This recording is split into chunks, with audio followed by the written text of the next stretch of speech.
I have said, and I will probably say many more times, that exposure is the holy grail of photographers, and it needs to be something that becomes second nature to us.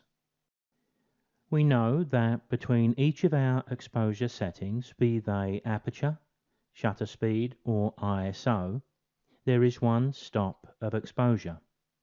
We're either halving or doubling the light between each setting, depending on the direction of change. Here I'd like to look at the apertures in isolation, but concentrating on the effect on exposure only. There is this need to develop an understanding of apertures that is sufficient for you to quote all of the apertures from memory in both directions and instinctively know what direction does what. So we do need to develop a picture in our mind so that at any time we can rattle off the apertures such as f32, f22, f16, f11, f5.6, f4 and f2.8. But did you spot the one I missed? I missed f8, just making sure you're listening. Now it doesn't appear to help when the smallest f numbers represent the largest aperture, but don't worry, it'll come, especially if you keep your camera set on that manual exposure setting for a while. You'll soon begin to see that exposure can actually be quite predictable. Different lenses can have a different aperture range than I'm going to show here, but these are going to meet all of our needs. All lenses have what we call a wide open setting, where the maximum amount of light can be allowed to fall on the sensor. Here we're showing that as 2.8. Changing the aperture one stop from f2.8 to f4 reduces the light by half. And as we move the aperture along its scale to the next one, f5.6, we can see what's happening inside our lens as the aperture becomes smaller. f8 is often referred to as the sweet spot for a lens because often the lens gives its best performance for sharpness around that point, but I don't want to get sidetracked here talking about that. As we move up the scale from f8 to f11, we can often hear photographers talk about using a small aperture. Now when we see the hole in our lens getting smaller, which is restricting light falling on the sensor, we can see why. As we move on to f16, we may notice that we don't actually see the aperture if we look down into our own lenses. That's because modern cameras only apply the aperture for the split second the shutter button is pressed and the picture is taken. As we move on to f22, you may be able to physically view your lens aperture by selecting the B or bulb setting on your camera, then the aperture of f22. Press and hold the shutter button and you'll see the aperture close down as you look down into the lens. Release the button and the aperture will return to fully open. It's not absolutely vital to see that, but it helps sometimes to visualize what's happening. When you consider that each of these changes in aperture would effectively halve the exposure each time between the individual settings, and we would have done that 8 times to reach f32.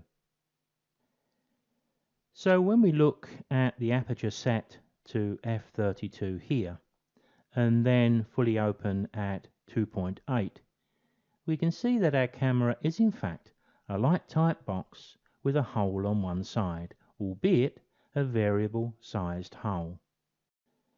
Let's take another look, and this time let's include the effects of these apertures on a picture from an exposure point of view.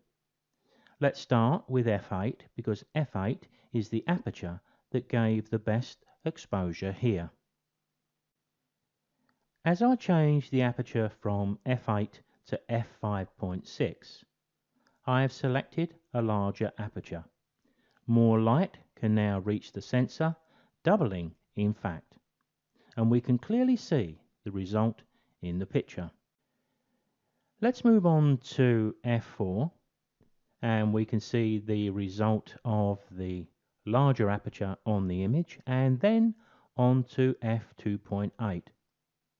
We clearly see the aperture changing, becoming larger, allowing more light into or onto the sensor, and we can see the effect on the image captured.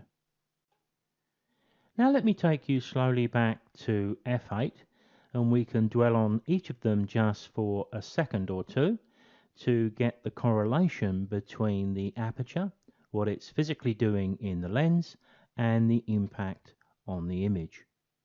f4, we're beginning now to restrict the amount of light falling on the sensor. So because we're going back the other way, what we're doing here, each time we make a change, we're halving the light, which is one stop, and the picture shows us the result. And with the next change, of course, we're back to where we started. f8, we can see the aperture, we can also see the exposure looks just about right. Now, when I said earlier that there's a need to develop an understanding of apertures that is sufficient for us to quote all of the apertures from memory in both directions, this is more or less what I'm talking about. But let's continue onwards to f11, and here we're halving the light from that f8 setting once again, and we could also say that we're beginning to now underexpose the shot just a little bit. As we move from f11 to f16, we see the results, and then move on to f22. We're still halving the light falling on the sensor each time, and the effect on our image is obvious, and we could well describe this as a badly exposed shot. Let's finish our travel along the aperture scale with f32, and our image is now seriously underexposed. I'm sure you'd agree. To bring this video to a close, let's go back down the scale, or perhaps we should say up the scale to 2.8, and we'll take one last look at the aperture, the diaphragm, the hole in the lens that creates the aperture, and also the resulting image. f16, we're allowing more light to fall onto the sensor and the picture becomes brighter. The same through f11, and f8 appears to be the sweet spot where the exposure looks about right. f5.6, the hole is getting bigger, more light reaching the sensor, the image is a bit brighter but still within the bounds of an image editor. But as we move on to f4 and 2.8, I think we could all accept that this image is grossly overexposed.